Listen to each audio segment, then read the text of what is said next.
7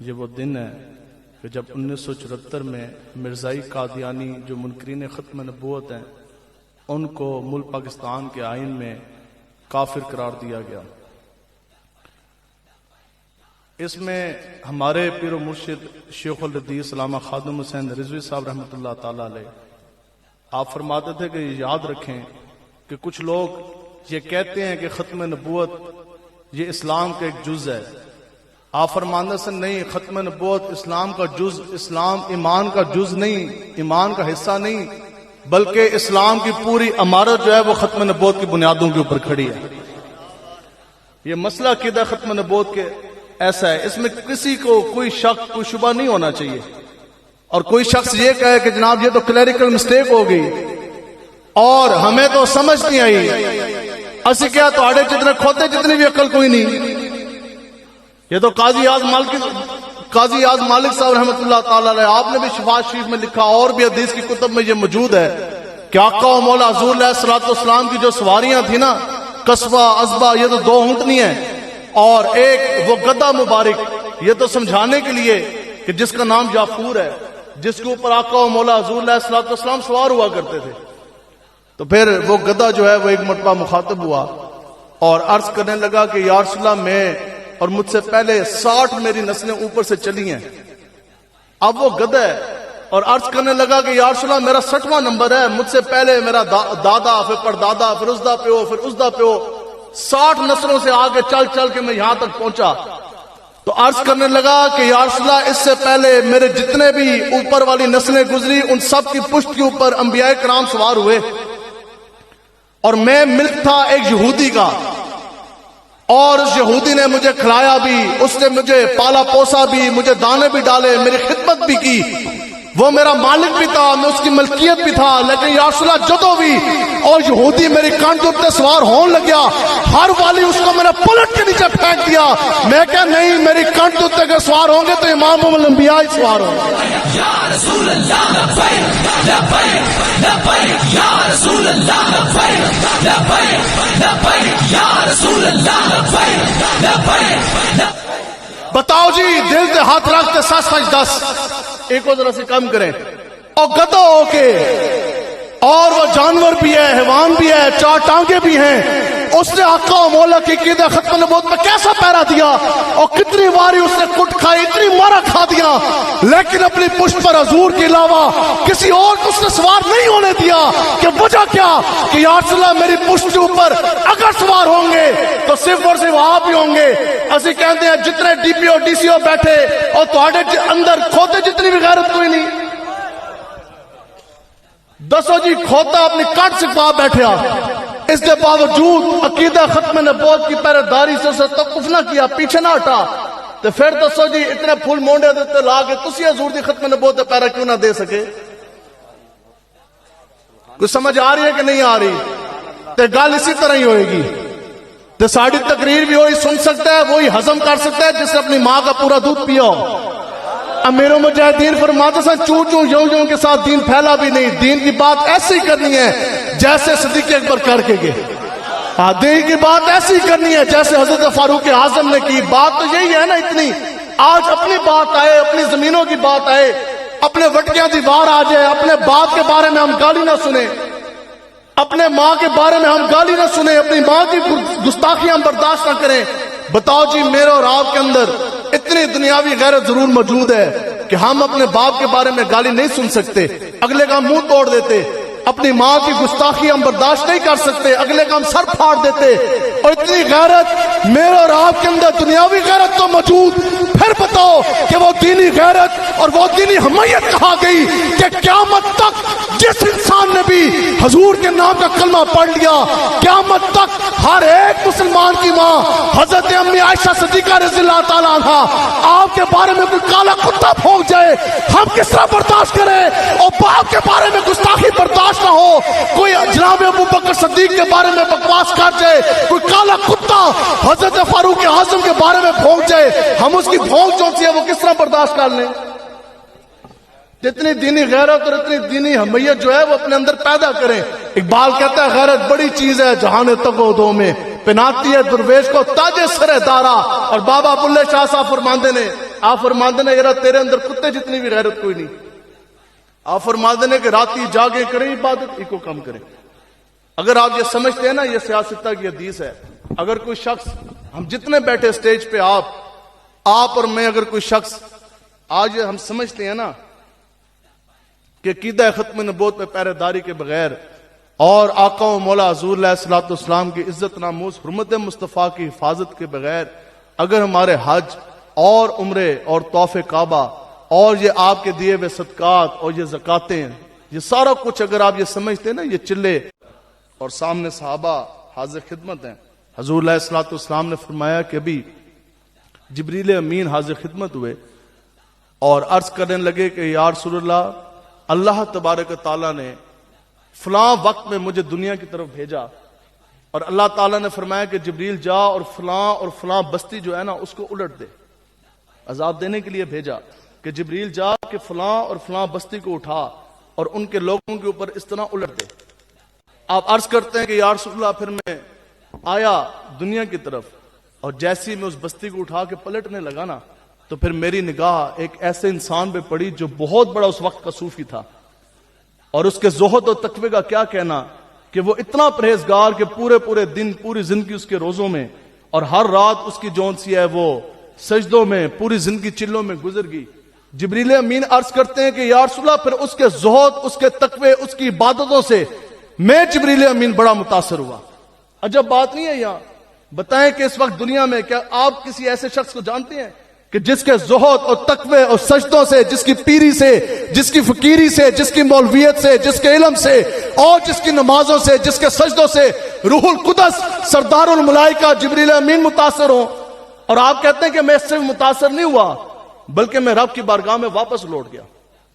جا کے میں نے عرض کی کہ یا اللہ وہ تو اتنا تیرا نیک انسان بیٹھا ہے اتنا تیرا نیک بندہ بیٹھا کہ آج تک آنکھ جھپکنے کے برابر اتنی سی دیر بھی یا اللہ وہ تیری عبادت سے غافل نہیں ہوا اور تیری یاد سے وہ غافل نہیں ہوا تو یا اللہ اس بندے کے بارے میں حکم کیا ہے کہ بستی تو ہے گناہگاروں کی یا اللہ تیرا حکم آ گیا کہ بستی کو اٹھا بندوں کے اوپر پلٹ دے. وہاں تو تیرا بہت زیادہ زہد والا تقوی والا متقی شخص بیٹھا اس کے بارے میں حکم کیا. سنو جب بات آ جائے نا دینی غیرت اور حمیت کی پھر اللہ تبارک تعالیٰ نے حکم کیا دیا. رب نے فرمایا جبریل ابھی واپس لوٹ جا سب سے پہلے اس بستی کو اٹھا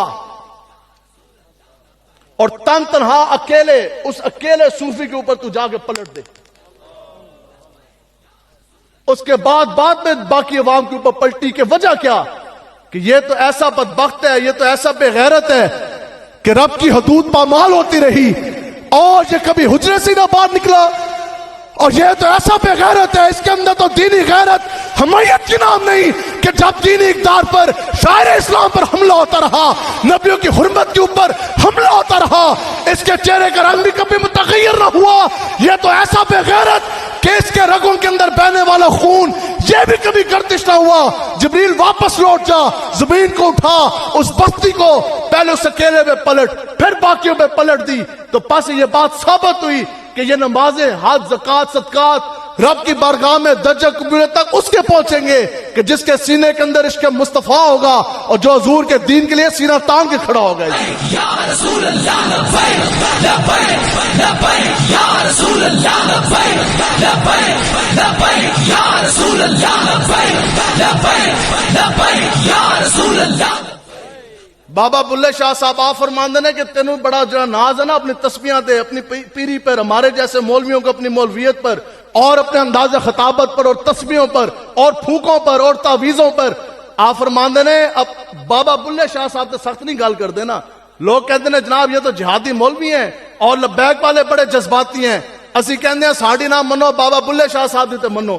آپ فرماندے نے کہ راتی جاگے کریں عبادت کہندے نے مینوں پتہ ہے تو پوری رات جاگدا رہے ہیں بڑی تیری عمر ہوگی مینوں پتہ ہے تو بہت بڑا صوفی بھی ہیں لیکن آپ فرماندے نے کہ تو حضور دی عزت پیرا نہیں دیتا نا اور تو دین نے مصطفیٰ دی نظام واسطے تو نکلیا کوئی نہیں اور وقت کے یزیدیوں کے سامنے تم نے کلمہ حق بلند کیا کوئی نہیں اپنی جوانیاں تم در مصطفیٰ کی طرف لے کر آئے کوئی نہیں اپنی فکر حضور کے دین کے تم نے تابع کی کوئی نہیں اپنی قوت تم نے رسول اللہ کے دین کے لیے لگائی کوئی نہیں. آپ فرماندے نے پھر کیا ہوئے گا کہ راتی جاگیں کریں عبادت تے راتی جاگن کتے تینتی اتے. کتا بندے تو کس طرح اوپر ہو گیا جی؟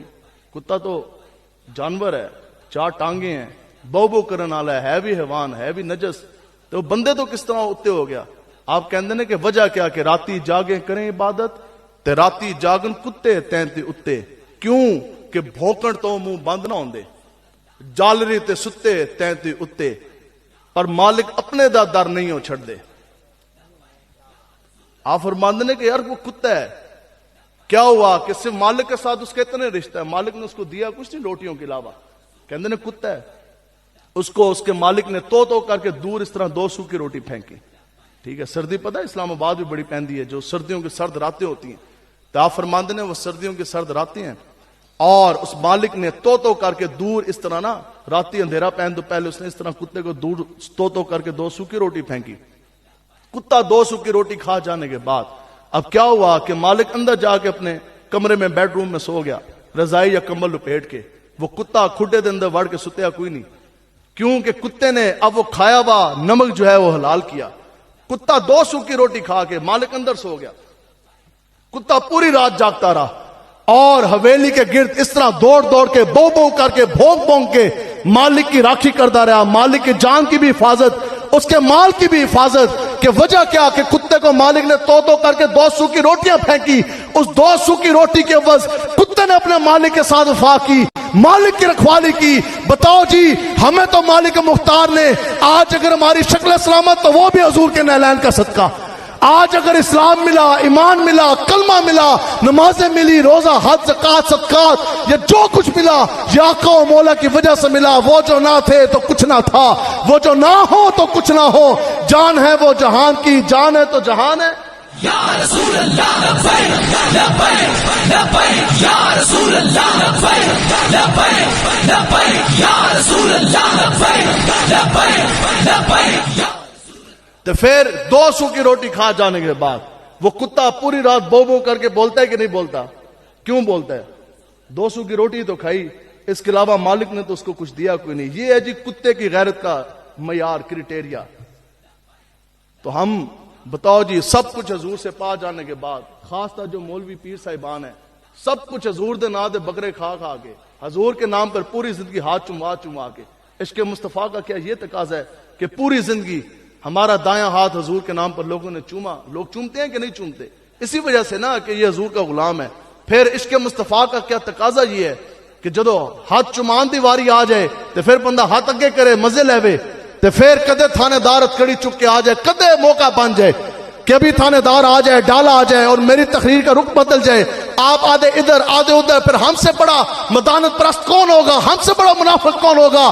پھر عشق مصطفیٰ کا تقاضا یہ نہیں کہ مولوی تے پیر صاحب گرا چھٹ کے ناچ جان. پھر گل یہ ہے کہ بندہ کہو تھانے دار ادھر آ، پوری زندگی حضور کے نام پر میں نے ایک ہاتھ چمایا، آج حرمت مصطفیٰ پر ہتکڑی لگوانے دی وار آ گئی تو یہ ایک ہاتھ نہیں، یہ دونوں ہاتھ حرمت مصطفیٰ کے لیے ہتکڑی لگوانے کے لیے حاضر ہے. رسول اللہ لبیک لبیک لبیک یا رسول اللہ لبیک لبیک لبیک یا رسول اللہ لبیک لبیک لبیک یا رسول اللہ لبیک. کتا بھونکے تیسی سارا کچھ پا جان دے بعد بھی ایسی حضور دے دین دی گل بھی نہ کریے.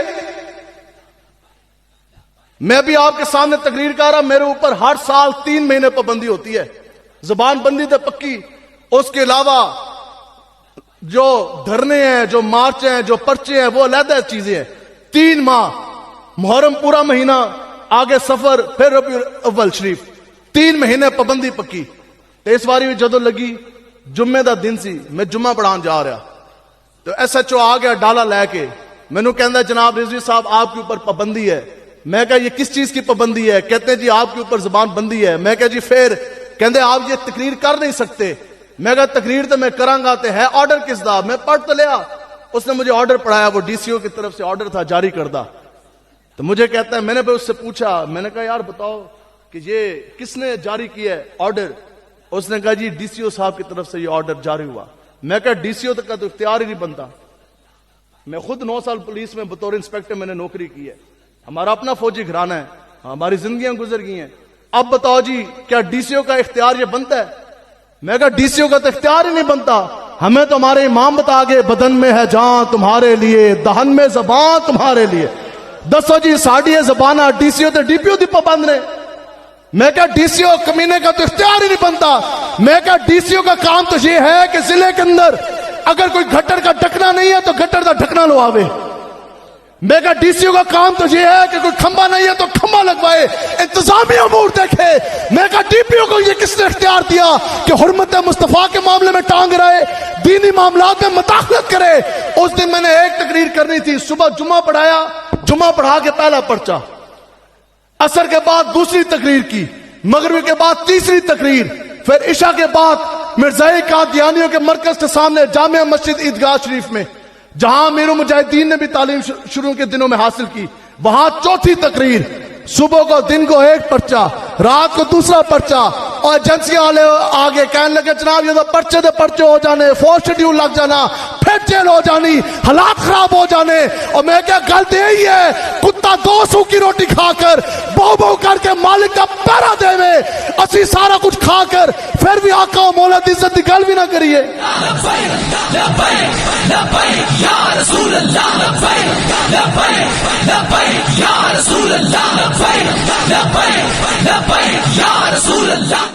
تو یہ اس طرح بات نہیں ہوتی. بتاؤ جی کتنے بڑے بڑے قرآن مجید کے قاری آپ لوگ بھی بلاتے ہیں, سنتے ہیں, مصر تو آ رہے, اور جی کراچی تو آ رہے, 50,000 پہلے دیں, لاکھ بعد میں دیں, کانوں پہ ہاتھ رکھ کے بڑی بڑی جناب عمدہ وہ تلاوتیں کر رہے ہیں.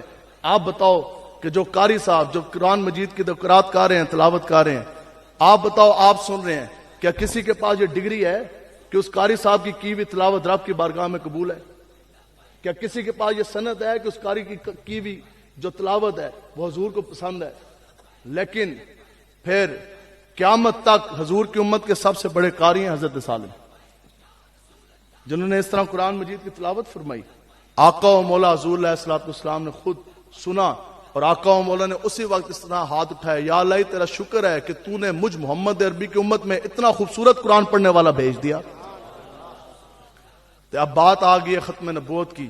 بس اب ختم نبوت کی طرف وہ ساری تمہید باندھنے کا مقصد ہی یہ تھا. اب بات آ گئی عقیدہ ختم نبوت کی. جنگ یمامہ 259 صحابہ, ایک کم 260 صحابہ نے جام شہادت نوش کیا حضور علیہ الصلوۃ والسلام کی زہر حیات مبارکہ میں. اور خالی یہ جنگ یمامہ ہے جس میں 1200 صحابہ شہید ہوئے. دین اسلام کی سربلندی کے لیے کتنے جی, ایک کم 260. تو خالی ایک مارکے میں جنگ یمامہ میں اس کے 6 گنا 1200 صحابہ نے جامع شہادت جو ہے وہ نوش کیا. ان میں ایک حضرت سالم بھی ہیں. تو یہ جس ٹائم چلے نا ٹھیک ہے, تو انہوں نے پتہ کیا بات کی. اب جن کی تعریفیں حضور نے کی, جن کا قرآن پڑھنا حضور نے پسند فرمایا, اور حضور علیہ الصلوۃ والسلام نے رب کا شکر ادا کیا, کتنی بڑی مور ہے قبولیت کی. تو پھر اتنے بڑے قرآن کے قاری ہیں, تو جب چلنے لگے پتہ آپ نے کیا فرمایا, خود اپنے ساتھ مخاطب ہوئے. آپ نے فرمایا کہ قیامت تک سب تو سونے قاری تھے آپ نے, لیکن جب بات آئی ختم نبوت کی, آپ نے فرمایا کہ آج اگر میں عقیدہ ختم نبوت کی حفاظت سے پیچھے رہ گیا تو پھر قیامت تک مجھ سے برا قاری اس دنیا میں کسی ماں نے پیدا کرنا کوئی نہیں ہے. آپ نے فرمایا پھر مجھ سے برا قاری اس دنیا میں کوئی نہیں ہوگا. تو حضرت عبداللہ ابن مکتوم اندھے صحابی رسول ہیں, وہ بھی عقیدہ ختم نبوت کی حفاظت کے لیے چل پڑے. صحابہ نے پوچھا حضرت ابو بکر صدیق نے کہ آپ کیا کریں گے, آپ تو دشمن کو دیکھ نہیں سکتے, نہ تیر مار سکتے ہیں, نہ نیزہ مار سکتے ہیں, نہ تلوار چلا سکتے, نہ آپ جو ہے وہ تیر مار سکتے ٹارگٹ پہ, آپ کیا کریں گے, نہ آپ دفاع کر سکتے, آپ کو تو نظر نہیں آتا. تو عرض کرنے لگے کہ یا ابو بکر صدیق میں نے یہ سنا ہے کہ بڑی خونخوار جنگ ہونے والی, 80,000 منکرین ختم نبوت مسیلمہ کذاب لے کر آ گیا, کھڑا ہو گیا یمامہ میں. تو عرض کرنے لگے کہ جب وہ خونخوار والی اس طرح وہ جنگ چھڑے گی نا, تو پھر ہو سکتا ہے کہ شاید کوئی ایسے حالات بن جائیں کہ ہو سکتا ہے مجاہدین اسلام میں سے کسی کے قدم وقتی طور کے لیے ذرا سے پیچھے ہٹ جائیں. تو وہ تو شدت دیکھ رہے ہوں گے نا کہ خون کی ندیاں بہ جانی, جس وقت اس طرح تلواریں ٹکرانی. میں اس مقصد کے لیے جا رہا, مجھے یہ پتا ہے نہ میں حملہ کر سکتا نہ میں دفاع کر سکتا, لیکن اتنی بات ہے کہ عقیدہ ختم نبوت کا جھنڈا میں نہ پینا میرے ہاتھ میں دے دینا, اور جتنی مرضی شدت کے ساتھ منکرین ختم نبوت ہمارے اوپر حملہ کرے, جتنی مرضی خون کی ندیاں بہ جائیں, تو میں آنکھوں سے دیکھ تو نہیں سکوں گا, تو کم سے کم استقامت کے ساتھ حضور کے نام کا جھنڈا میں لے کے تو کھڑا رہوں گا. یا رسول اللہ لبیک لبیک لبیک یا رسول اللہ لبیک لبیک لبیک یا رسول اللہ لبیک لبیک لبیک یا رسول اللہ لبیک لبیک. اور وہی بات ہوئی، پھر آپ شہید ہو گئے، لیکن حضور کے نام کا جھنڈا جو آپ نے اٹھایا اس کو آپ نے نیچے نہیں کرنے دیا. حضرت عبداللہ بن مخرمہ رضی اللہ تعالیٰ عنہ، آپ جب بیٹھے ہیں، یہ بات ہوتی ہے جی عقیدہ ختم نبوت کی. آج ہمیں بھی یہ محکمے والے ادارے والے نہیں جی ہولی بات کریں، ہلکی بات کریں. عقیدہ ختم نبوت پہ ہلکی بات نہیں ہو سکتی. آپ نے پتا کیا اس وقت دعا کی کہ یا الہی مجھے اس وقت تک موت نہ دیں جس وقت تک کہ عقیدہ ختم نبوت کی حفاظت کرتے کرتے کرتے کرتے میرا ایک ایک جسم کا جوڑ، ایک ایک جسم کا انگ جون سا ہے وہ کٹ کٹ کے لہو لہان نہ ہو جائے. صحابہ کہتے ہیں خدا کی قسم ہم نے حضرت عبداللہ بن مخرمہ رضی اللہ تعالیٰ عنہ، ہم نے ان کا جسم اپنی آنکھوں سے دیکھا کہ وہ حالت روزے میں انہوں نے پوری جنگ لڑی، اور آخر میں جس وقت وہ شہید ہونے لگے ایک بالشت اتنی سی جگہ نہیں تھی جو آپ کی تلوار اور تیروں کے ساتھ کٹی بھی نہ ہو. پورا جسم کٹوا دیا. اور کنہوں نے کٹوایا کہ نہ اس دھرتی پیدا کیتا انہا جان سارا ورگا، اور نہ کوئی ہویا نہ کوئی ہو سی انہا 4 ورگا. قیامت تک اسی مل بھی جائیے نا، ہم مل بھی جائیں اور پوری زندگی ہم سجدوں میں گرے رہیں اور پوری دن ہم جون سے وہ روزے رکھتے رہیں، پھر ہم بھی کٹ جائیں، اپنی اولادوں کو بھی کٹوا دیں، لیکن وہ ایک ذرہ جو ابو بکر صدیق کے جوتی کے نیچے آ گیا ہم اس کی بھی برابری نہیں کر سکتے. صحابہ کا تو یہی مقام ہے نا، پھر صحابہ کا تو مقام یہی ہے. تو صحابہ نے جون سے وہ سب کچھ کٹوا دیا. حضرت ابو بکر صدیق نے پوری سلطنت جون سے وہ داؤ پہ لگا دی. آج ہمیں تو نہیں سمجھ آتی، جدھر جائیں آج بھی گجرات کا وہ ڈی سی او وہ کہنے لگا نہیں جی وہ تو ایک نئی ججمنٹ آ گئی ہے، لاہور ہائی کورٹ کا کوئی جج ہے کوئی کمینہ، وہ کہتا ہے جی اس نے تو لکھ کے اس نے یہ ججمنٹ دی ہے کہ جو 73 سے پہلے جو مینار بنے ہوئے تھے مرزائی قادیانیوں کے، ہاں وہ نہیں گرائے جائیں گے، اس کے بعد والے جو ان سے ہیں وہ گرا دیے جائیں گے، اس کے پہلے والے نہیں گرائے جائیں گے، اس کے بعد والے جو ان سے ہیں وہ گرا دیے جائیں گے. ہم نے کہا بات یہ ہے کہ جس جج نے دیا ہے اس تو بڑا دلہ ہی کوئی نہیں ہے. ایسے جج کو، ایسے فیصلے کو تو ہم جوتی کی نوک پہ بھی نہیں رکھتے. جو اللہ اور اللہ کے رسول اور عقیدہ ختم نبوت کے مسئلے کے سامنے آگے کھڑا ہو جائے. یہاں تو فسقہ پیو آ گیا حضرت ابو عبیدہ بن جراح کے سامنے، اشرا مبشرہ میں سے ہیں، امین الامت ہیں. حضور نے فرمایا کہ ہر نبی کی ایک امت ہے، ہر نبی کی امت کا ایک امین ہے. حضور نے فرمایا کہ مجھ محمد عربی کی جو امت ہے نا قیامت تک میری پوری امت کا اگر امین ہے تو وہ ابو عبیدہ بن جراح ہے. اور کیوں فرمایا کہ سکے باپ کا سار کاٹ کے بالوں سے پکڑ کے لے کر حضور کے قدموں پہ نشاور کیا. تو یہ وہ باتیں ہیں حضرت، یہ عقیدہ ختم نبوت کا مسئلہ ہے. عقیدہ ختم نبوت اس کے اوپر آپ نے ڈٹ کے پہرا دینا ہے. اور ہمارے امام حضرت امام اعظم ابو حنیفہ رحمۃ اللہ تعالی علیہ آپ کا واضح اس کے اوپر فتویٰ ہے. آپ فرماتے ہیں کہ کوئی شخص اگر نبوت کا دعویٰ کرے، آپ اگر اس سے خالی دلیل بھی طلب کر لیں تو خالص تو پوچھو یار تیرے کوئی نشانی ہے، کوئی سانو دس تے صحیح تو کس طرح نبی ہے. آپ نے فرمایا کہ وہ شخص جو دلیل طلب کرے گا وہ خود اسی وقت کافر ہو جائے گا. آگے آپ نے فرمایا جو منکرین ختم نبوت ہے، یہ جتنے بھی منکرین ختم نبوت ہیں، امام اعظم کا فتویٰ آپ فرماتے ہیں کہ دنیا کے بدترین کافر ہے. آگے آپ فرماتے ہیں کہ جو ان کے کفر میں شک کرے وہ خود بھی کافر ہے، جو ان کے کفر میں شک کرے وہ خود بھی کافر ہے. آپ نے فرمایا جو دلیل طلب کرے وہ بھی کافر ہے. آگے اعلیٰ حضرت امام احمد رضا خان بریلوی رحمۃ اللہ تعالی علیہ آپ کا فتویٰ آپ فرماتے ہیں کہ یاد رکھو مرزا قادیانی کے جتنے بھی ماننے والے وہ سارے کے سارے کافر، جو ان کے اپنے دلوں میں ان کے لیے کروڑواں حصہ بھی کوئی نرم گوشہ رکھے وہ بھی کافر ہے. جو ان کو مسلمان سمجھے وہ بھی کافر، جو ان کو کافر نہ سمجھے وہ بھی کافر. اور اگے تسی بولو آپ فرماتے ہیں کہ جو ان کو کفر میں شک کرے وہ بھی، جو قادیانیوں کے کفر میں شک کرے وہ بھی. اگے سنتے جاؤ. آپ فرماتے ہیں کہ پھر اگر مرزائی قادیانی اگر مر جائے تو اس کی طرف جانا حرام. کیا جی؟ حرام. اگر کوئی مرزائی قادیانی، یا اللہ حضرت کا فتویٰ ہے فتاوی رضویہ میں، آپ فرماتے ہیں پھر اگر کوئی مرزائی قادیانی کوئی بیمار پڑ جائے، آپ فرماتے ہیں کہ پھر اس کی عیادت کرنے کے لیے جانا. اونچا بھی تو نہیں سمجھ آ رہی سارے نو؟ ہاں جی اونچا. کوئی مرزائی قادیانی منکر ختم نبوت اگر بیمار پڑ جائے اس کی عیادت کے لیے جانا اس کے ساتھ ہاتھ ملانا، گلے ملنا، کاروبار کی شراکت داری کرنا، اس کی دکان کے اندر جانا، اس سے میل جول رکھنا، اس سے رشتہ داری بنانا، اس سے تعلقات بنانا، اور جو یہ سارے حرام کام کرے اس دی زنانی اے دے گل کوئی نہ ہونا، اس دی زنانی کہندے یا وائف جی کہتے ہیں، بیگم صاحبہ، اس دی گھر والی تے جڑے بچے پیدا ہوں گے وہ بھی تے آپ وہ سب تو بڑا حرام دا. یہ ذہن میں بات رکھنی ہے، اور جو ان کے کفر کے اندر شک کرے وہ بھی کافر ہے. یہ مسئلہ جو ہے یہ ایسا ہے، اور یہی وہ بات تھی کہ 1953 میں جب یہ تحریک ختم نبوت کی چلی، یہ وہ بات ہے کہ صرف لاہور کے اندر جس وقت فائرنگ کی گئی نا اداروں کی طرف سے، تو آپ کو پتا ہے 10,000 سے زائد رسول اللہ کے غلاموں نے اپنے سینے گولیوں سے چھلنی کروائی. اور اس وقت مسجد وزیر خان کے سامنے لاہور کی گلیوں میں صرف اور صرف اس وقت لوگ پتہ ہے زندہ کون سے بچے تھے جو لاشوں کے نیچے آگے دب چکے تھے. آج لاہور کی جو گلیاں ہیں وہ خون کی ندیاں بن کے وہ بہنے لگی، اور 10,000 سے زائد لوگوں نے عقیدہ ختم نبوت. ملک پاکستان، ابھی پاکستان بنے ہوئے کتنے سال ہوئے جناب؟ 6 سال ہوئے. تو اس وقت انہوں نے اپنا فارن منسٹر وزیر خارجہ لگا دیا قادیانی نے اپنا. اس کے بعد نواب آف کالا باغ جس کی پوتیوں کی آج بھی ٹیپیں اور کالے جونسیاں وہ لیک ہو رہی ہیں عمران خان کے ساتھ. میں کہا جدو دادا ہوئے گا نا نواب آف کالا باغ دی طرح تے پھر پوتریاں تے نسلیں ایسی ہوں گی. تو اس وقت وہ نواب آف کالا خان وہ وزیر داخلہ تھا، اور مسجد وزیر خان کے اندر آج آپ کو پتا ہے کہ مسجد وزیر خان کے اندر آج سے 3 سال پہلے جو مسجد وزیر خان کے محراب کے اندر جو لڑکی نچوائی گئی فلموں میں کام کرنے والی، وہ کیوں نچوائی گئی؟ ناچنے والی وہ تھی، نچانے والا پورا پیچھے مافیا تھا. بتاؤ پورا پاکستان ختم ہو گیا. اگر لڑکی نچوانی ہی تھی تو اس مسجد کا ہی انہوں نے انتخاب کیوں کیا؟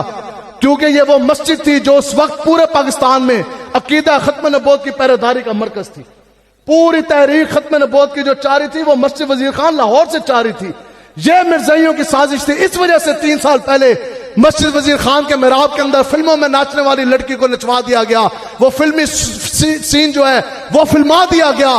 وہ وجہ کیا کہ اس وقت جب 10,000 لوگوں نے شہادتیں دی، اور وہ ایسا نہیں کہ ماؤں نے اپنے جوان بچا لیے، اس وقت ماؤں نے اپنے نوجوان عقیدہ ختم نبوت کے لیے حاضر کیے، تب تو مرزائی کافر قرار دیے گئے. آج بھی وہ آپ شورش کاشمیری کی اور وہ کتابیں اٹھا کے پڑھیں، وہ لکھتا ہے، وہ کہتا ہے کہ ایک خالی عورت کا واقعہ سن لیں. وہ کہتا ہے کہ ایک عورت تھی بیوہ، اور اس کا اکلوتا بیٹا تھا. اس نے کہا کہ اس نے اپنے اکلوتے بیٹے کی بڑی ناز کے ساتھ اور بڑی جناب اس کی خاتم مدارت کر کے اس کی اپنی تربیت کی. کہتے ہیں پھر وہ دن آیا کہ بیٹے کی بارات تھی، سر پہ سیرا سجا، اور باراتی جا رہے ہیں، بیٹے کو گھوڑے کے اوپر بٹھا گئے، ساتھ ساتھ اس کی ماں جو سی بیوہ ہے وہ بھی چاہ رہی ہے، جوان بیٹا اوپر بیٹھا. جدو ماں روڈ دے کول پہنچی نا لاہور، دگے پھر تڑ آواز آئی گولیاں دی، کلیشنکوفاں دے برسٹ کھلے سن. تو پھر اس کسی بندے تو پوچھا، اس کے جی اے گولیاں دی آواز کی ہے؟ تو انہوں نے کہا یہ کہ یہاں ختم نبوت کا پیرا ہو رہا ہے، اور جو منکر ختم نبوت کے جو حامی ہیں وہ حضور کے غلاموں کے سینے گولیوں سے چھل نکال رہے ہیں. یہ تھی وہ ماں. اس نے وہاں ہی برات روکی اور اگلوں سے اس نے معذرت کی، اور پھر اپنے بیٹے سے وہ ماں مخاطب ہوئی، ہے بھی بیوہ، جوان بیٹا جو سے وہ گھوڑے کے اوپر دولہا بن کے بیٹھا. تو ماں نے پتہ کیا کہا؟ ماں نے کہا کہ میں نے تجھے پیدا اس دن کے لیے کیا تھا، آج میں تجھے اپنا دودھ بخشوں گی نہیں کہ جس وقت تک عقیدہ ختم نبوت کے اوپر تو جان اپنی نچھاور نہ کر دے. لوگ کہتے کہ وہ منظر بڑا تیلا ویز، اس بچے نے اپنا سیرا اتارا، گھوڑے سے اترا، اور جناب وہ نعرے لگاتے ختم نبوت کے پیروداروں کے سامنے کھڑا ہو گیا. کچھ ہی دیر کے بعد اس جوان کے وہ دھولے کے پورا سینہ گولیوں سے چھلنی ہوا.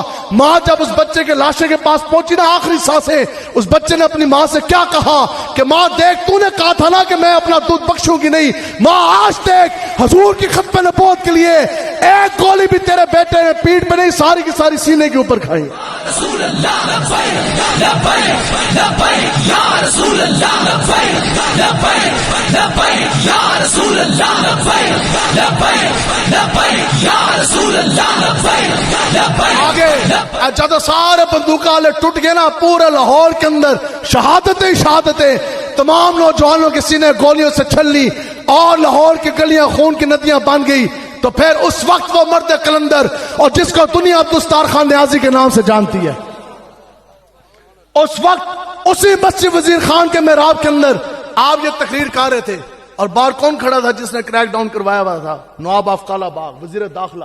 اور اس نے باہر سے پتہ ہے جب سارے شہید ہو گئے نا تو اندر چند بندے رہ گئے، اور مولانا عبدالستار خان نیازی صاحب آپ اندر موجود تھے. تو اس وقت باہر سے اس نے اعلان کیا، اس کے ہاں بھائی مولوی جیسے لوگ نہیں کہتے ہاں وہ لبیک آلے اسی تو کیا سی نہیں کہ مارے جاؤ گے، جیل میں چلے جاؤ گے، لیکن جس دھت سے کوئی مقتل میں گیا وہ شان سلامت رہتی ہے. جان کی قدر و قیمت کیا، یہ جان تو آنی جانی ہے. تو پھر نواب افقالہ باغ نے باہر سے، جی ہیں جی ہمارے بزرگ، اس نے باہر سے اعلان کیا، اور اس کے عبدالستار خان نیازی میں نے کہا نہیں تھا کہ تم سارے مارے جاؤ گے، حکومتی طاقت کے سامنے تم نہتے کچھ نہیں کر پاؤ گے. اب دیکھ سارے کے سارے ہم نے گولی کا آرڈر دیا، ہر ایک نکلنے والے کو آج ہم نے شہید کر دیا، سینے گولیوں سے چھلنی ہے، کوئی زندہ باقی نہ رہا. اب تو بتا.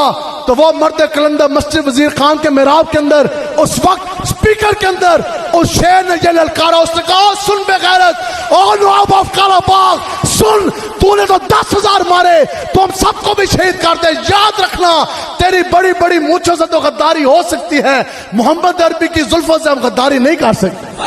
لبیک لبیک یا رسول اللہ، لبیک لبیک لبیک یا رسول اللہ، لبیک لبیک لبیک یا رسول اللہ، لبیک لبیک لبیک. سمجھو جی، پر مالک اپنے دا در نہیں ہو چھڑ دے. اے ان کتے دی وار آ گئی ہے، پر مالک اپنے دا در نہیں چھڑ دے. ایک ہم ہے آج چہرہ بنتا ہے تو وہ بھی یہودیوں کی طرح، اور آج لباس پہنتے ہیں تو وہ بھی نصرانیوں کی طرح، آج اگر بولنے کا انداز ہے تو وہ بھی وہی اپناتے ہیں، آج ثقافت بھی وہی ہے، تہذیب و تمدن بھی وہی ہے. آج در مصطفیٰ کو چھوڑ کر خاص طور نوجوان آپ لوگ کہاں چل دیے؟ اقبال کہتا کہ کاش ہوتا وہ مجذوب فرنگی میرے زمانے میں، تو اقبال اسے بتاتا کہ مقام کبریا کیا ہے. اقبال کہتا کہ مقام دیار عشق میں اپنا مقام پیدا کر، نیا زمانہ نئے صبح و شام پیدا کر، نہ تو زمین کے لیے ہے نہ آسمان کے لیے، یہ جہاں ہے تیرے لیے اور تو نہیں جہاں کے لیے. آج کتنا ہر بندہ بس روٹی روٹی روٹی. جانتا ہوں کہ یہ امت حامل قرآن نہیں ہے، وہی سرمایہ داری بندہ ہے مومن کا دین. دسو جی اس دنیا میں آنے کا مقصد روٹی کھانا ہے کیا پیسہ کمانا ہے؟ وہ تو کیڑے کو بھی پتھر کے اندر رزق جون سا ہے وہ رب دیتا ہے کہ نہیں دیتا؟ میں نے 9 سال بطور انسپیکٹر پولیس میں نوکری کی، لیکن جب بات آئی نا رسول اللہ کی عزت ناموس کی اور نظام مصطفیٰ کے نفاذ کی، تو پھر اسی اور نوکری رپیٹ کے نا حکومت پاکستان کس طرح میں نے منہ پہ ماری. تو 2017 میں نے ایس ایس پی کہنے لگا، وہ کہنے لگا کہ جناب آپ تو ڈائریکٹ کمیشن کا امتحان پاس کر کے آئے، آپ تو ڈائریکٹ افسر بھرتی ہیں، 32 سال آپ کی نوکری رہتی ہے اور بڑی ریپڈ پروموشنز ہیں، اور آج آپ کو نوکری سے نکال دیا جائے گا. اب بتائیں یہی تو ساری محنت ہے، ہر بندہ نزدے ہی روٹی دے پیچھے ہے. وہ کہنے لگا کہ آپ بتائیں آپ کو نوکری سے نکال دیا جائے گا تو پھر آپ کے بیوی بچے روٹی کہاں سے کھائیں گے، اور آپ کے گھر کا چولہا پانی کہاں سے چلے گا؟ تو 2017 میں نے اس کو یہ جملہ کہا، میں نے کہا یاد رکھو کہ اگر پولیس کی نوکری اور ABCD مجھے اور میرے بیوی بچوں کو روٹی کھلا سکتی ہے نا، تو گمبد خضرا والے کی نوکری اور الف لام میم اس سے 1000 گنا بہتر روٹی دے گا.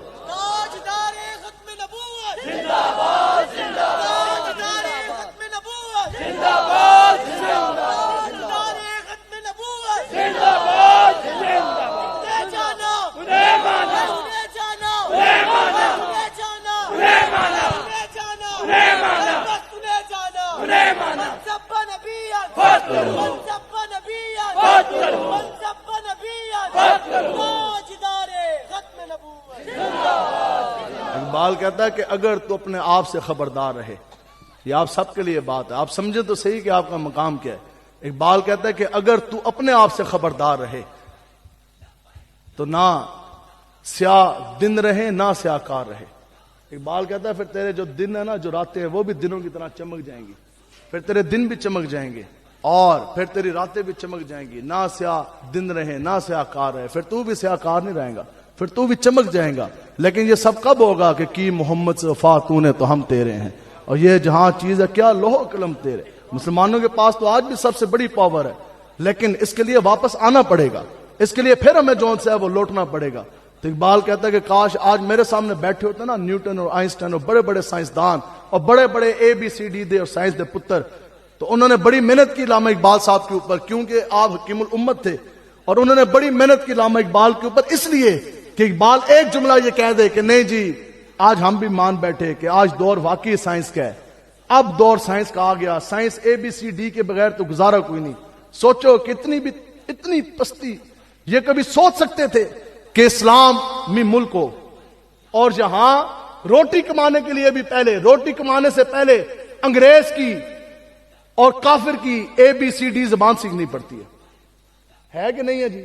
روٹی کھان تو پہلے ABC سیکھنی پڑتی ہے کہ نہیں سیکھنی پڑتی؟ روٹی کمان تو پہلے، نوکری کرن تو پہلے، بھرتی ہون تو پہلے ABCD کافران دی زبان سیکھو گے تو پھر گل بنے گی۔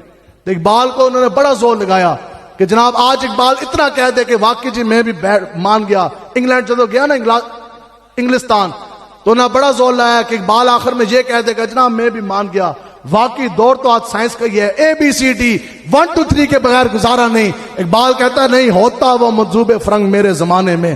تو اقبال اسے سمجھاتا کہ مقام کبریا کیا ہے، اور گورے کافر بڑے بڑے سائنسدان سر پھڑ کے بہ گئے۔ انہیں کیا کہ ہماری نیوکلیر پاور، ہمارے اسلحے، ہماری چمک دمک اور یہ سارا کچھ، یہ سائنس، یہ لیبارٹریاں، یہ کیمیکلز، یہ سب ہیچ ہیں، ان کی کوئی اوقات نہیں۔ آخر یہ مقام کبریا مسلمانوں کے پاس ہے کیا؟ واٹ از مقام کبریا؟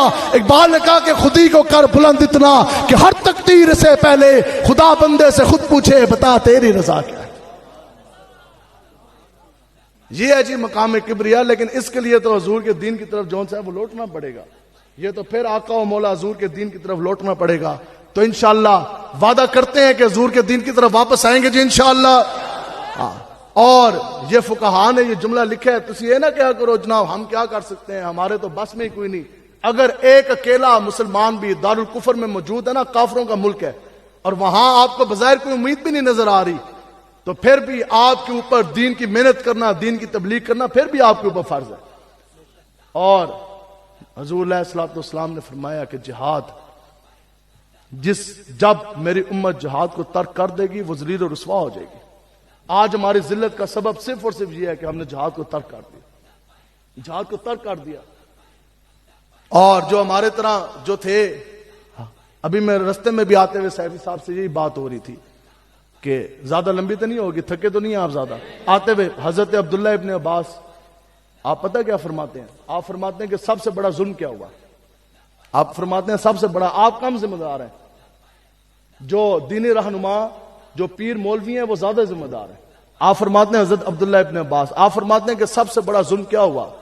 سب سے بڑا ظلم یہ ہوا کہ جو اہل علم تھے، جو مولوی تھے، انہوں نے اپنا علم جو ہے وہ دنیا والوں کے اوپر بیچ دیا۔ انہوں نے علم کے بدلے دنیا جون سی ہے وہ کما لی۔ اب ہوا کیا؟ آپ فرماتے ہیں کہ پھر نہ ان کے اندر وہ زہد رہا، نہ تقوی رہا، نہ جاہو جلال رہا، نہ وہ چہرے کے اوپر رونق رہی، نہ ان کی وہ روحانیت رہی، نہ وہ عزت رہا، نہ وہ مرتبہ رہا، نہ وہ مقام رہا۔ پھر لوگوں اور مولویوں میں صرف اور صرف پگڑیوں کا فرق رہ گیا۔ پھر جس طرح عام عوام شادیاں کرتی تھی، مولویوں نے بھی ویسی شادیاں کرنا شروع کر دی۔ پھر مولویوں میں اور لوگوں میں صرف داڑیاں لمبی کا اور پگڑیوں کا فرق رہ گیا۔ باقی جس طرح عوام گھروں میں کرتی تھی، جیسے رسم و رواج وہ کرتے تھے، ویسے مولوی کرنے لگ گئے۔ اگر مقتدی کے گھر کے اوپر ڈش کا چھجا لگا ہے تو امام صاحب بھی پیچھے کوئی نہیں، اس کے بھی گھر کے اوپر ڈش کا چھجا ضرور لگا ہے۔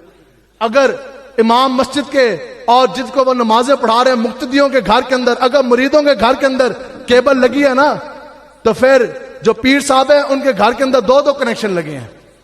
تو پھر یہی تو کچھ ہونا تھا۔ حضرت فاروق اعظم آپ فرماتے ہیں کہ 3 چیزیں ہیں جو اسلام کی عمارت کو منہدم کر دیتی ہیں۔ سب سے پہلی چیز جو آپ نے فرمائی، آپ نے فرمایا وہ تو ظلم ہی ہے کہ جب علماء کرام جو ہیں وہ پھسل جائیں گے۔ آپ نے فرمایا یہ 3 چیزیں ہیں، 3 چیزیں اسلام کی عمارت کو منہدم کرتی ہیں۔ آپ نے فرمایا جدوں بھی اسلام تھلے جائے گا نا، کفر آگ اتنے چھا جائے گا، اس کی 3 وجوہات ہیں۔ پہلی چیز کہ جب علماء اس دور کے پھسل جائیں گے۔ دوسری چیز آپ فرماتے ہیں کہ پھر کمینے کم ظرف لوگ دنیا دار مال کے پیچھے وہ قرآن و حدیث کی تشریحات غلط کر کے بیان کرنے لگ جائیں گے۔ اب دین ایسا بیان ہوگا کہ عمران خان کی حکومت ہے تو وہ ناراض نہ ہو، دین ایسا بیان ہوگا نواز شریف کی حکومت آ گئی ہے تو وہ بھی ناراض نہ ہو۔ اب دین ایسا بیان ہوگا کہ کل پارلیمنٹ کے اندر عقیدہ ختم نبوت کے اوپر ڈاکہ ڈلے تو مولوی صاحب نے بیان نہیں کرنا کہ وہ ناراض نہ ہو، پھر تو پرچہ ہو جانا، زبان بندی ہو جانی۔ آگے آپ نے فرمایا کہ دوسری وجہ، تیسری وجہ اس کی کیا ہے کہ جب کم ظرف لوگ اور بے وقوف لوگ وقت کے حاکم بن جائیں گے. جتنے اتنے بیٹھے بتاؤ جی اسلامی ریاست کا حاکم کیا بلاول کی طرح ہو سکتا ہے؟ اسلامی ملک کا حاکم امیر المومنین کیا نواز شریف گنجے کی طرح ہو سکتا ہے جس کے ہاتھ جو ہیں وہ ممتاز قادری کے خون سے رنگے ہوں؟ دسو جی عمران خان بغیرت کی طرح ہو سکتا ہے؟ آخر وجہ کیا تھی بتاؤ جی؟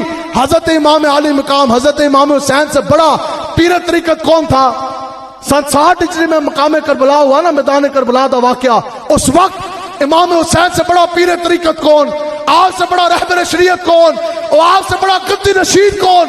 آپ سے بڑی گدی آستانہ کس کا جس کے دروازے بھی مسجد نبی شریف کے اندر کھلے؟ آپ سے بڑا حاجی کون جو سواری اسباب کے باوجود 25 مرتبہ جو پیدل حج کرے؟ آپ سے بڑا تسبیح پڑھنے والا کون؟ آپ سے بڑا نمازی کون؟ آپ سے بڑا وظائف کرنے والا کون؟ اور آپ سے بڑا صاحبزادہ والا شان کون؟ سب کچھ تو آپ کے پاس، جنت کے جوانوں کی سرداری آپ کے پاس، جنت کی ٹکٹ آپ کے پاس، حضور کے کندھوں پہ سوار آپ ہوئے، آپ کی زبان آقا و مولا نے چوسی.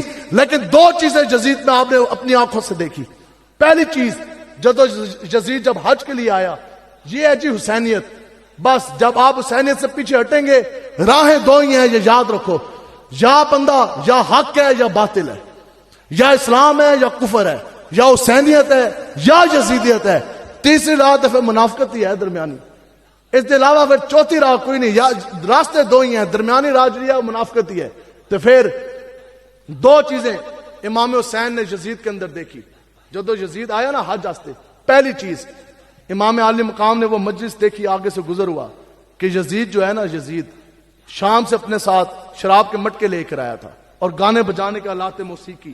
تو آپ کو اس محفل سے گزر ہوا، آپ نے کیا دیکھا کہ یزید اندر وہ گانے بجانے کی محفل برپا ہے اور یزید کے ہاتھ کے اوپر شراب کا پیالہ اور شراب پی رہے. صرف ایک جھلک دیکھی نا، پوری محفل تو نہیں دیکھی امام حسین نے.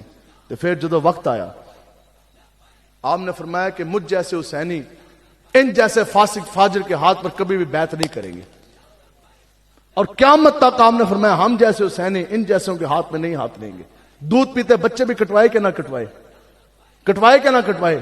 مدینہ پاک چھوڑا، مکہ چھوڑا، حرم چھوڑا، کعبہ چھوڑا، 2 دن کے بعد حج ہے، احرام اتارا، حج چھوڑا، طواف کعبہ چھوڑا، کرب و بلا سے راہ میں چلے گئے، پھر دودھ پیتے بچے بھی کٹوا دیے. اپنی آنکھوں سے تو 2 چیزیں دیکھی تھی. وہ ایک لمحہ دیکھا کہ یزید وہ اس نے گانے بجانے کی محفل اس نے لگائی ہوئی ہے اور وہ شراب پی رہا ہے. تو اب بتاؤ جی، بی چوک کے اندر جس نے 126 دن لڑکیاں نچوائی، کیا اس کے ہاتھ کے اوپر بیعت جائز ہے؟ جن کے ہاتھ آج بھی ممتاز قادری کے خون سے رنگے ہیں، کیا ان کے ہاتھ میں بیعت جائز ہے؟ جنہوں نے مساجد کے سپیکر جو سے ہیں وہ اتار دیے، کیا آج بھی ان کے ہاتھ کے اوپر بیعت جائز ہے؟ بتاؤ جی. یہ تو شکر خدا کا کریں کہ نورانی صاحب اور عبدالستار خان نیازی صاحب اور اس وقت کے تمام علماء کرام جنہوں نے اس وقت مرزائی قادیانی کو کافر قرار دلوایا، اس کے باوجود آج بھی ہم نے تو الحمدللہ جیلم میں جون سے ہیں وہ مرزائی قادیانی کے سارے مینار گروا دیے الحمدللہ. آپ کو پتا نا 10 محرم ہم نے یہ اعلان کیا تھا کہ اگر حکومت گراتی ہے تو ٹھیک، نہیں تو 10 محرم الحرام کو حضور کے غلام جو اپنے ہاتھوں سے جا کے گروائیں گے. آپ لوگوں کے اگر اسلام آباد میں منکرین ختم نبوت قادیانیوں کے مینار ہیں تو وہ آپ نے گروانے ہیں، گروائیں گے نا جی انشاءاللہ. ہاں سکے نعرے لا کے نہیں جانے، اے نہیں کہ بس ادھر ختم نبوت زندہ باد کے نعرے. بتاؤ جی منکرین ختم نبوت کے اندر یہ جرت کس طرح پیدا ہوگی کہ وہ جناب اپنے مینار بھی لگائیں، محراب بھی لگوائیں. یہ تو ملک پاکستان کے آئین کے اندر. اس کے باوجود جو حکومتی عہدیدار ہیں وہ کتنی جناب انہوں دے نیڑے نہیں لگتے، اتنا اسی اور جناب انہوں نے چھک چھک کے اس دے باوجود بڑی مشکلوں سے وہ جا کے ان کے مینار گراتے ہیں، یا کئی جگہ پہ حضور کے غلام خود گرا رہے ہیں. آپ بتاؤ کہ اگر اس وقت مرزائی قادیانی اگر یہ کافر نہ قرار دیے جاتے تو ان بدبختوں نے تو سانو کہنا سی انہوں نے سامنے اونچی سانس بھی نہ لو کہ یہ تو اقلیت ہیں. یہ یاد رکھو مرزائی قادیانی اقلیت نہیں ہے. ملک پاکستان کے جو اقلیت کا جو کمیشن ہے قادیانیوں نے اس کے اندر اپنے آپ کو رجسٹر نہیں کروایا. یہ واحد وہ زندیق اور یہ واحد وہ بدبخت ہیں کہ جو اپنے آپ کو مسلمان کہتے ہیں، ہمیں یہ کافر کہتے ہیں. اور یہ اپنے آپ کو کافر نہیں کہتے، انہوں نے اپنے آپ کو اقلیتوں کے کمیشن کے اندر رجسٹر نہیں کروایا. تاہم ملک پاکستان کے اندر یہ اقلیت کے حقوق جو ہے وہ ڈیمانڈ ہی نہیں کر سکتے، یہ تو مانگ ہی نہیں سکتے اقلیتوں کے حقوق. تو اس لیے حضور علیہ الصلوۃ والسلام کے ساتھ وفا کرنی ہے، پر مالک اپنے در نہیں ہو چھڑ دے. پاویں وجن 100 جتے تینتے اتے اور بھلے شاہ کوئی راست نہ حاج لے نہیں تے بازی لے گنے کتے تینتے اتے. وعدہ کریں کہ آج کے بعد اگر ہمارا پیسہ لگے گا تو وہ حضور کے دین کے لیے خرچ ہوگا. وعدہ ہے جی انشاءاللہ. ہمیں نہیں آپ کو پوری جرت کے ساتھ پوری قوت کے ساتھ حضور علیہ الصلوۃ والسلام کے دین کے لیے کھڑے ہونے کی توفیق عطا فرمائے. لبیک لبیک لبیک.